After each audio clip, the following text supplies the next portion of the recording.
terkait kalian statement dari BMKG yang baru-baru ini, Mas.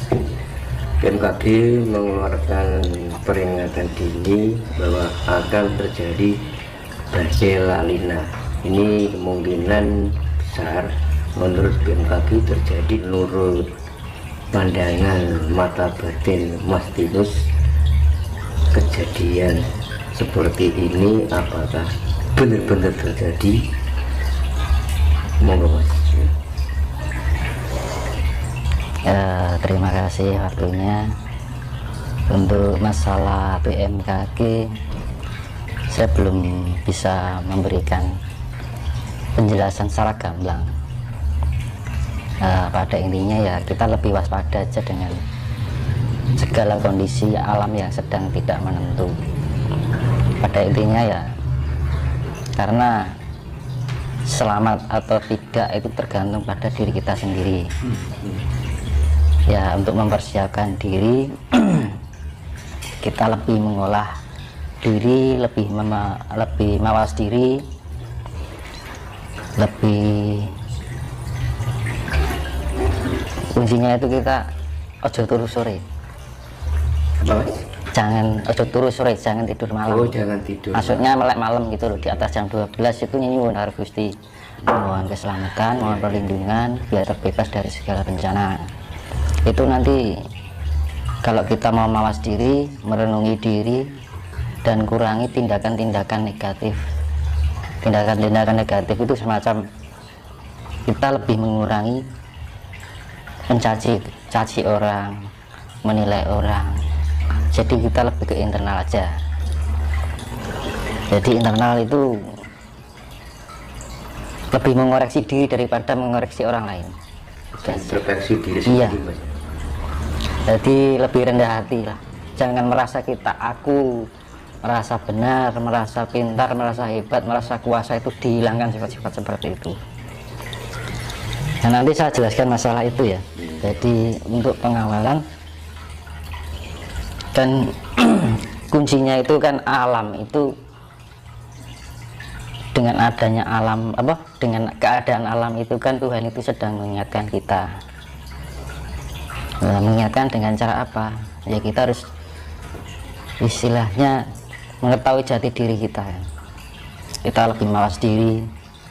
Nah, nanti saya jelaskan masalah spiritual. Nah, apa tuh spiritual? Kan gitu. Banyak yang membahas orang yang membahas spiritual. Iya.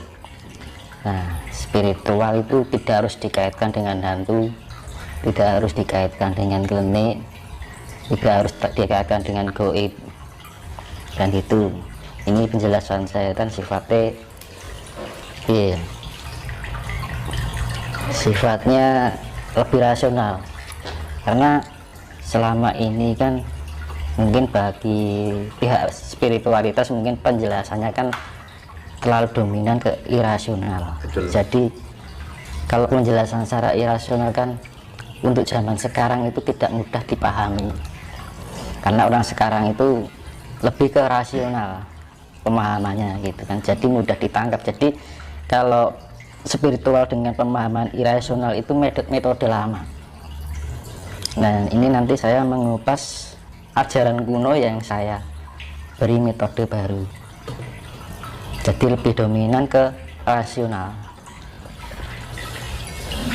Intinya ini saya perjelaskan masalah spiritual ya. Spiritual kan diambil dari kata spirit dan aktual. Nah, spirit itu adalah membangkitkan jiwa atau membangun jiwa. Aktual itu kan sebenarnya atau sejati. Jadi membangkitkan atau membangunkan jiwa kita untuk menemukan jati diri. Itulah spiritual. Tapi pada misalkan orang spiritual larinya ke gaib, itu sudah istilahnya nilai plus. Otomatis orang kalau meningkatkan spiritual pasti akan mengetahui hal yang sifatnya maya. Ya, dikatakan maya itu apa? Sesuatu yang tidak bisa dijangkau oleh lahir, kan gitu. Nah, kita bisa menjangkaunya dengan batin, kan gitu. Nah, istilahnya di dalam spiritual, apa tujuannya spiritual ini? Nah, itu spiritual itu kan untuk meningkatkan tingkat kesadaran, untuk menambah keseimbangan diri, jadi agar kita kondisi lebih tenang dalam menghadapi hidup, tidak mudah galau kan, tidak mudah susah, tidak mudah terlalu senang kan gitu sebenarnya. Nah, ada keseimbangan, kedamaian. Nah, ada 3 afirmasi dalam spiritual, yaitu afirmasi rileks, afirmasi tenang, afirmasi damai. Nah, afirmasi rileks itu kita membawa diri kita pada kondisi tidur tapi sadar. Dalam arti kita melepas ketegangan-ketegangan otot dan saraf kita. Karena apa? Hidup kita kan tidak lepas dari sifat keduniawian kan. Nah, keduniaan itu kan seorang orang jadi berpikir, ya kan, harus membawa perasaan.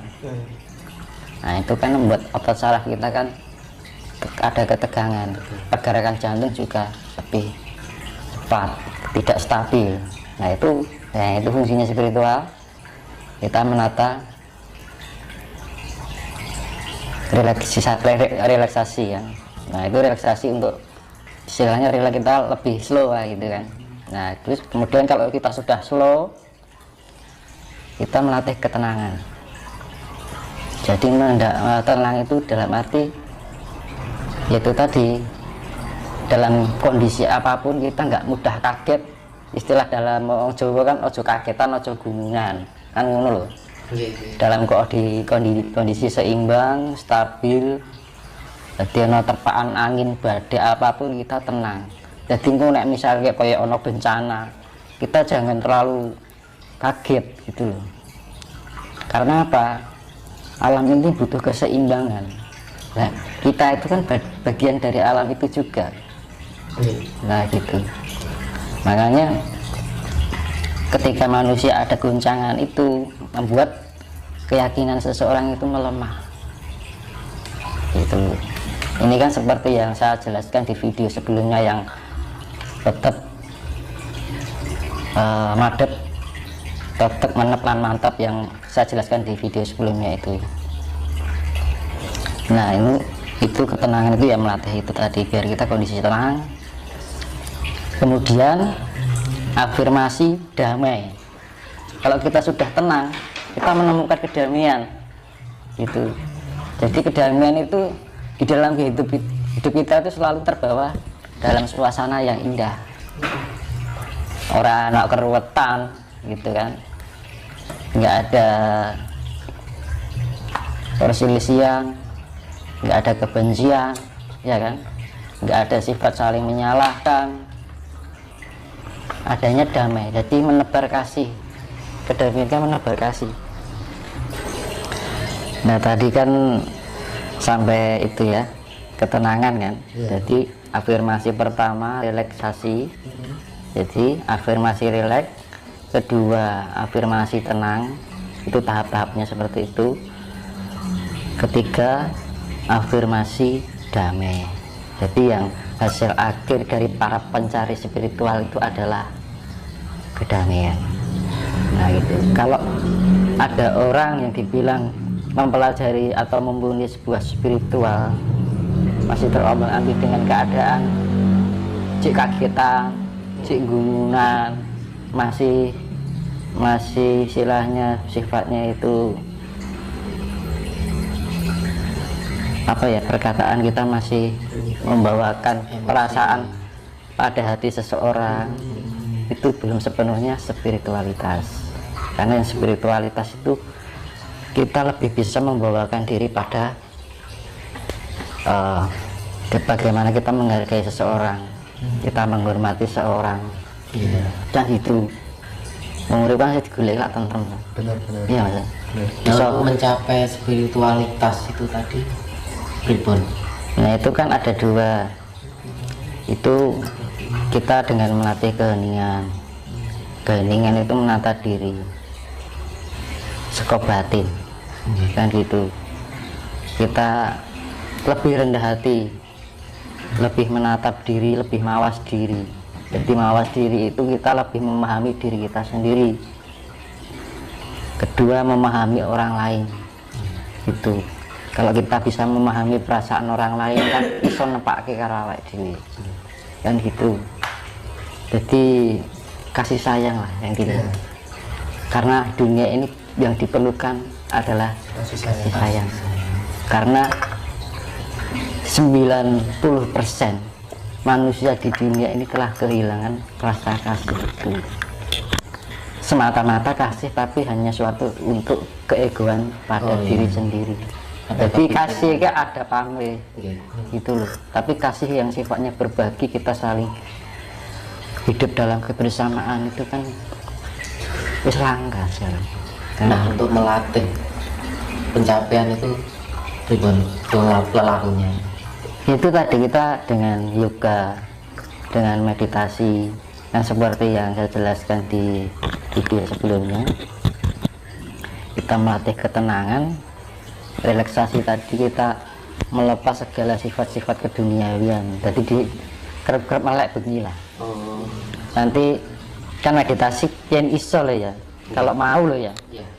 Itu setiap jam 12 ke atas mandi. Karena unsur air itu membawakan sifat memberikan energi. Jadi sifatnya penetralisir. Mandi itu penting loh di malam hari. Semua air atau gimana? Air. Ya air mandi biasa itu. Air mengalir atau Air mengalir boleh, air kamar mandi juga boleh, bebas. Yang penting mandi bersih. Kondisi kita bersih. Kan kalau kita bersihkan pori-pori kita kan terbuka, tidak tertutup oleh namanya minyak. Karena energi masuk itu bisa melalui pori-pori juga. tertutup oleh minyak itu tadi. Iya. Mandi. Terus